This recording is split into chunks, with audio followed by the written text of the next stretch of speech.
I'm just getting my presentation ready.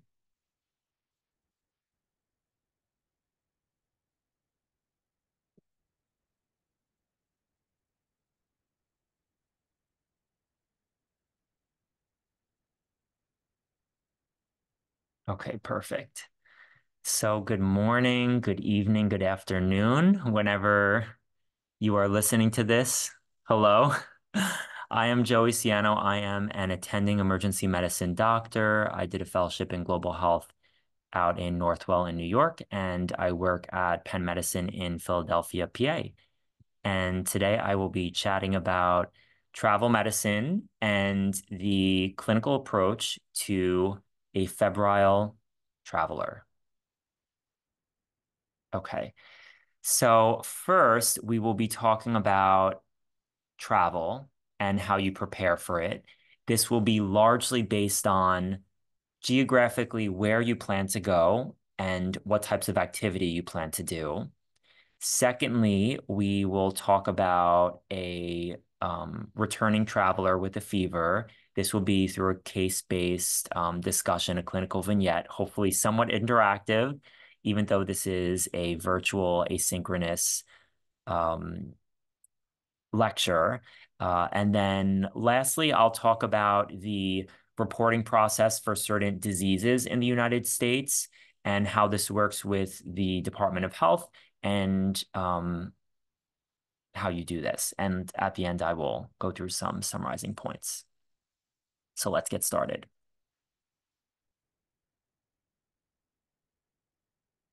Okay.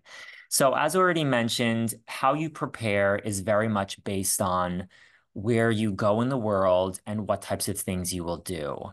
You can imagine if you're going to rural Alaska in the US, the way you prepare for that will be different than if you go to sub-Saharan Africa, right? The types of things you pack, the types of medications you may bring, vaccinations required, endemic conditions, all of these are different. So the way you prepare is so much based on where you're going and what you're doing. So that's number one. Visa, having a visa. You cannot enter a country. Well, it depends on the country, I should say, but many countries require a visa. How do you know if where you are going will require a visa? You can look on one of two places. One way is you can just look on the embassy site for the destination country you're going to. You can also look on the U.S. Department of State site, which later in this presentation, I have some screenshots of their webpage and how you do that. The U.S. Department of State is a great resource for looking up a lot of things, but visa requirements for entry and exit are one thing you can use this particular site for. Another detail in travel preparation is local laws and culture.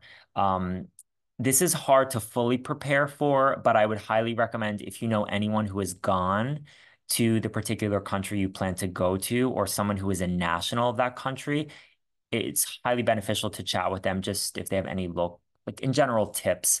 But I would say one resource is you can look at is again the U.S. Department of State site. This will tell you about a lot of things that may not be high up in your consciousness, things like laws around alcohol, laws around LGBTQ plus people, laws around dress, especially for female travelers, things like this. So this is definitely something I would be aware of in your preparations for travel. In terms of health and how to stay healthy abroad, the best resource is probably the CDC. And I also have screenshots of their site later in this presentation, so you can see what that looks like. But the CDC is going to give you the most country-specific information in terms of vaccinations that are required before you go, any prophylactic medications you may need to take. Malaria prophylaxis is a big one to think about for a lot of countries, and endemic illnesses to consider. I will say, depending on your institution, many large academic institutions actually have travel clinics that are run by infectious disease doctors, and they can also serve as a very big resource for you too. But at the end of the day, the CDC is where everyone's getting their guidelines here. So you can just look at that if you don't have access to a travel clinic or for whatever reason you don't want to go that route. And lastly, medical insurance. This is something to consider, again, depending on how long you'll be abroad, where you are going, and what you are doing. Most US medical insurance plans do not cover medical care internationally. Some do, so you can always contact your medical insurance. But I will say travel insurance is in general like pretty cheap. So if you do get it, I would strongly recommend getting your insurance with an evacuation plan. Again, depending on what you're doing. If you're in a very remote area, a mountainous area, an area that may not have great infrastructure in terms of roads, you may want to get an evacuation plan. Okay. This is a screenshot of the US Department of State site. You can again just Google this or use this URL I've provided here, and you use the drop-down menu, put in the specific country you're traveling to, and it will give you a slew of different information on the country in terms of travel advisories, embassy messages, and here you can see the details about the visa. So we can see for India, yes, there is a visa required for Americans entering the country. You can get this electronically prior to going. And it also talks about currency. I will say in terms of the travel advisories, the US Department of State is very cautious. So if anything is not perfectly little to no risk, it's going to flag it as not a level one. I wouldn't be too discouraged if it's not listed as a level one. I would say many places that you may go and do global health work are a level two or higher. This is the same site that for India is telling me a little more information about criminal penalties, local laws. Alcohol is not legal in every Indian state, and so you definitely would not want to be caught drinking alcohol or be drinking alcohol or bring in alcohol. Beef is another particular thing to be aware of. Certain Indian states consumption and purchasing of beef is illegal for religious reasons. So this is just some examples of different things that you may not be thinking of that would be important to be aware of for travel preparation. This is a screenshot of the CDC site. Again, you select that drop-down menu, put in your country, and this is going to tell you more about health-related preparation for the CDC. So things like vaccinations required and medications for prophylaxis. If you actually looked on the site, it's a really quite, I would say, a long list. You have to scroll down to look at vaccinations and meds. Recommended. This is just the top. This is my personal checklist. I'm not going to go through all of this. This is literally the checklist I go through for every place I travel. I do want to highlight some details of things that maybe you may not be aware of and things that have really been game changers for me. One thing is electrical converters and portable phone chargers. I would definitely invest in one if you see yourself as someone who plans to go to many remote areas that may or may not have consistent electricity. This has been a real lifesaver for me, having a portable phone charger. And electrical converters are easy to forget, so definitely do not forget these. I am a little anxious of losing things and paperwork, so I always take a photo with my smartphone of all of my flight boarding passes, my medical license, and my passport, just in case things are lost. You always have a backup.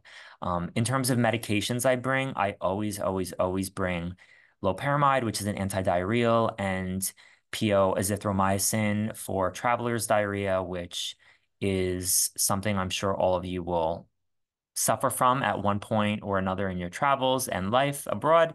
The current recommendation is PO azithromycin 500 milligrams once a day for 3 days for traveler's diarrhea that you cannot control with loperamide alone or for any more severe symptoms like fever or severe abdominal pain. Um, you can get many medications outside of the US at a pharmacy without a prescription. Many meds that require a prescription in the US do not require a prescription abroad. I will say certain countries have a problem with counterfeit medications. And so things like antibiotics, I would definitely bring yourself if you do need it. And simple things like antipyretics, pain medications, and antacids, I also bring always. Okay, so let's get to the case. You have a young woman who comes to your emergency room with 2 days of fevers and body aches. These are her vitals. What are your next steps? And do you have any other questions for her? I'll give you all a moment to think about this.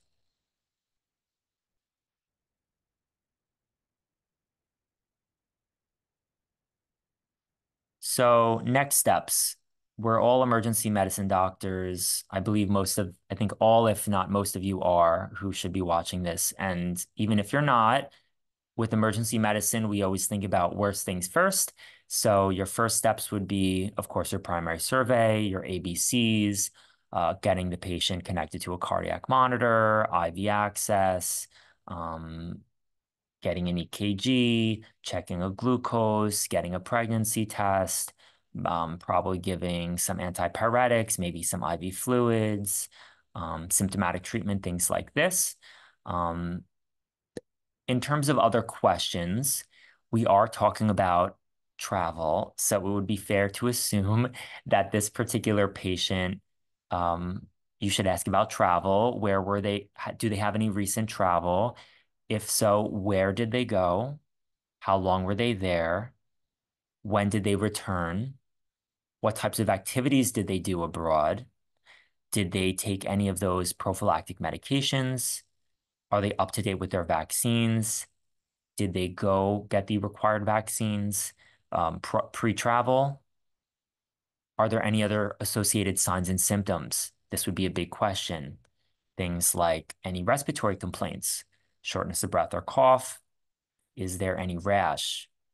Um, any joint pains?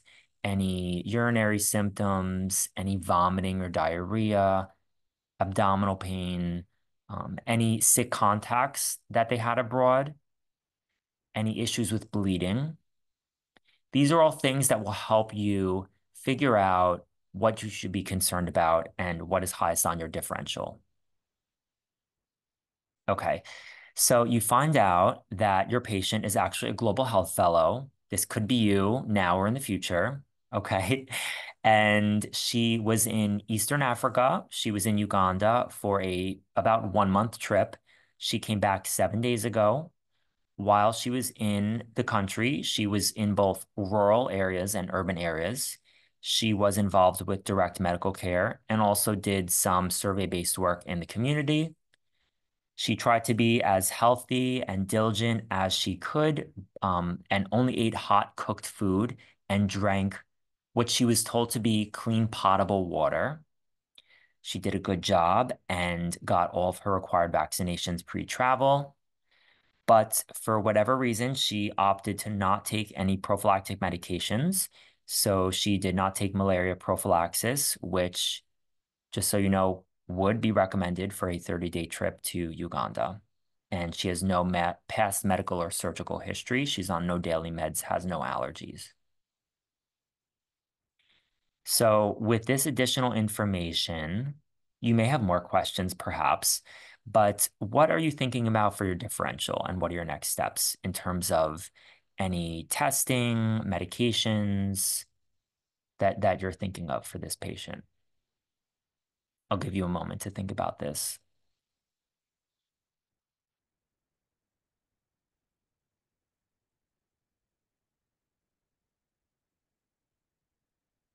So I will say it's pretty broad, right? The differential is pretty broad. This is not an all-inclusive list. This is just I would say a handful of conditions to think about that cause fever in someone returning from outside of the United States.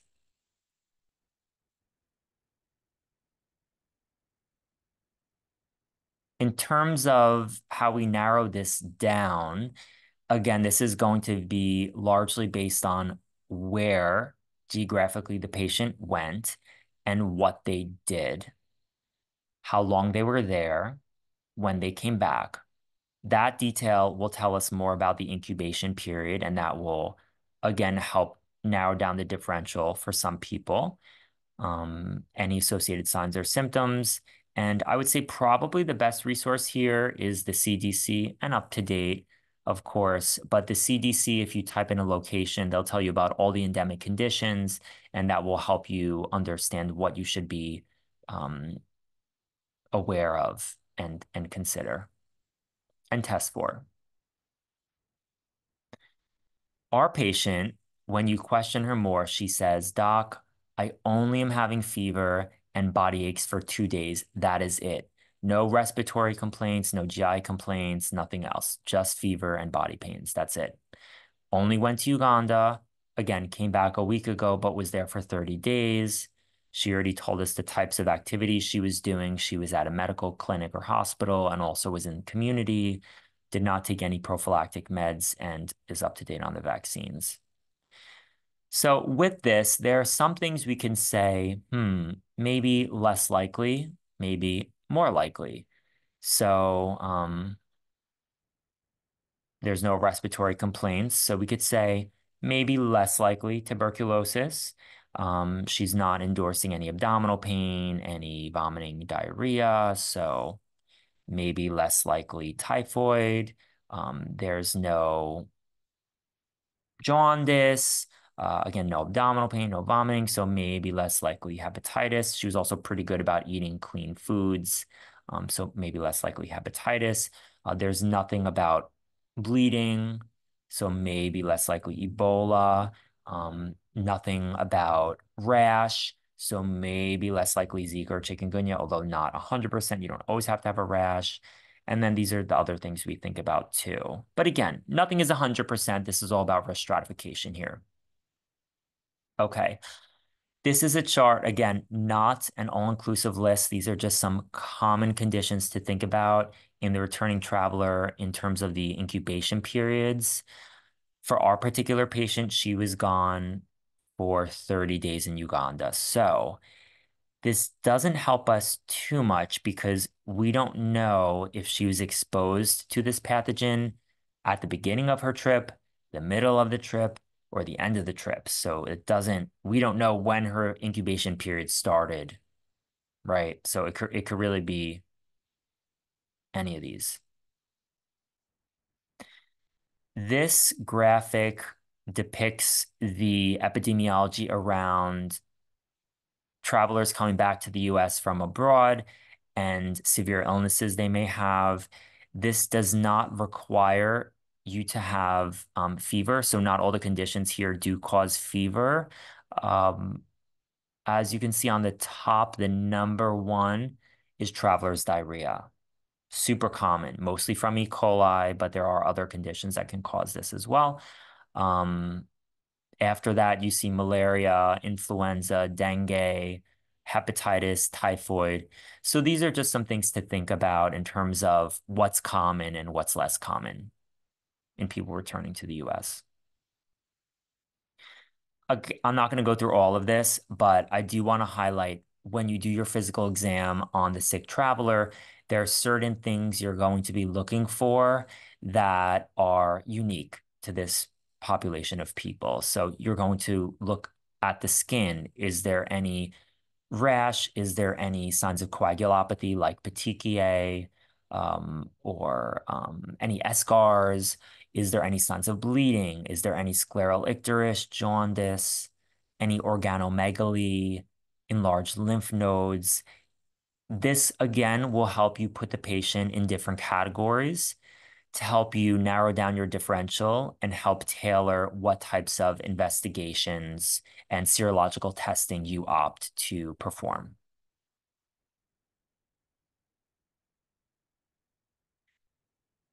Testing. This is very much based on your clinical gestalt, based on the patient's signs and symptoms, where they go, what they're doing when they're abroad. Of course, you're probably going to get for most patients basic tests, your CBC, your chemistry, probably add on liver function tests if it's a returning traveler. Many of these conditions require serological testing or PCR testing for diagnosis. When we're talking about malaria, you do need a blood smear, and you may think about getting your basic swabs for COVID, flu, maybe getting a lumbar puncture or some stool studies, again, based on the patient's symptomatology and what you're concerned about. And then the typical septic workup things we get, like a chest X-ray, a UA, and cultures. Management is mostly supportive, so things like IV hydration, antipyretics, antiemetics, pain medication. If you're very worried about the patient being seriously ill, you may consider empirically treating them without a confirmed diagnosis. One example of this would be something like cerebral malaria. If you had some reason to suspect someone had this, you may empirically treat them with the anti-malarial before before you have a confirmed serological test as a positive. And the disposition for these patients is largely based on concern for public health risk. If you're worried about their condition being contagious, for example, tuberculosis and issues with quarantine, or if you're worried about them being ill, like severely ill, you would admit them.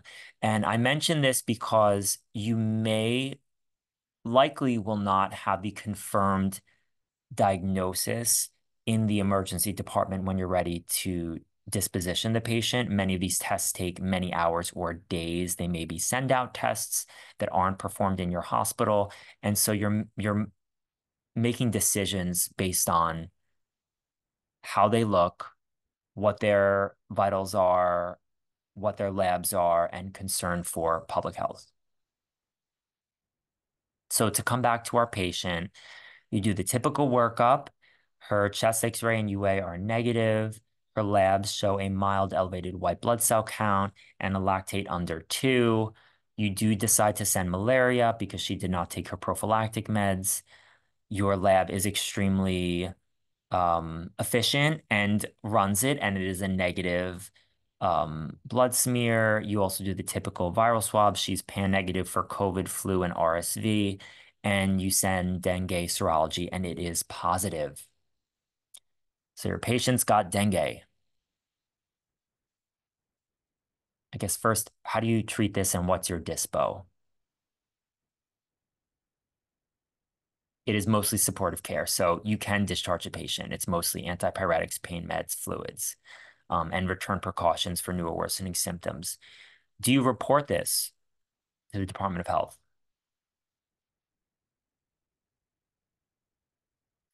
I would say most states will require it, but it's ultimately the answer is check with your local state Department of Health and your hospital protocols. The DOH does require certain conditions to be reported. This is just for general surveillance to be aware of what conditions are circulating in the US if they have to put out memos to let people know, clinicians aware that things are circulating, and also if there's any sort of public health risk. That's the reason that conditions are mandated to be reported. Check with your local DOH. You can just look this up online. And if you're not sure, you can contact your local hospital administration or infectious disease department if unsure. I will say most of the time in the ED, many of these conditions, we don't have a confirmed test when you're dispoing the patient.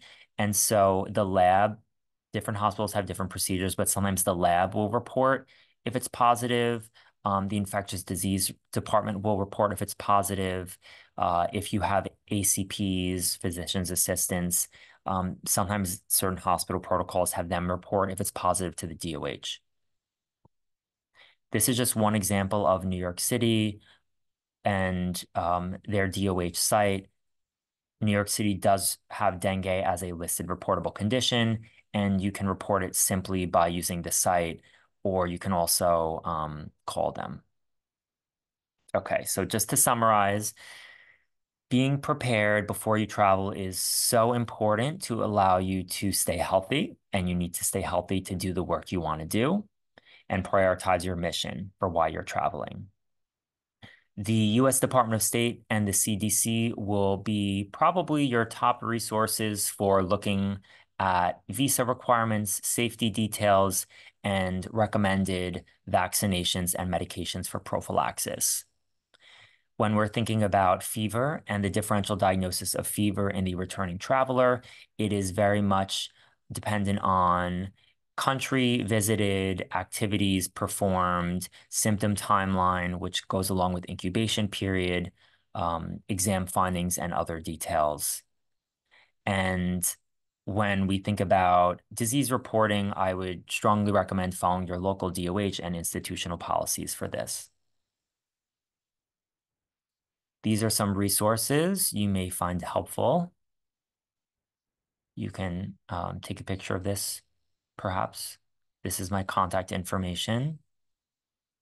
I did not mention the ACEP Ambassador Country Profile Report, but I will say this is a large document that ACEP has collated, which is going to be mostly helpful for people doing education and training type projects. And it details many, but not all countries and what their status of emergency medicine is. And these are my references.